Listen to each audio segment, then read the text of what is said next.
প্রিয় দর্শক আসসালামু আলাইকুম। শহীদ তিরমিজি পঞ্চম খণ্ড হাদিস নাম্বার 3026 বাংলা অনুবাদ।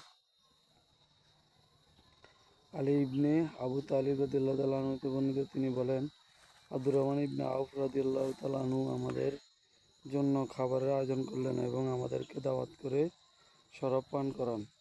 আমাদের এই শরাবের নেশা ধরে। ইতিমধ্যে নামাজের ওয়াক্ত হয়ে যায়। লোকজন আমাকে ইমামতি করতে গিয়ে দেয়।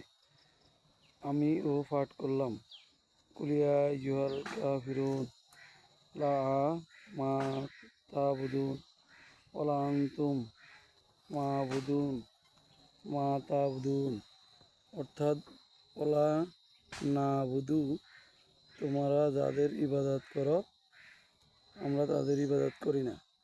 এর স্থলে আমি ওয়া নাহনু না বুধু মা তাবুদুন, তোমরা যাদের ইবাদত করো আমরা তাদের ইবাদত করি পড়ে ফেললাম।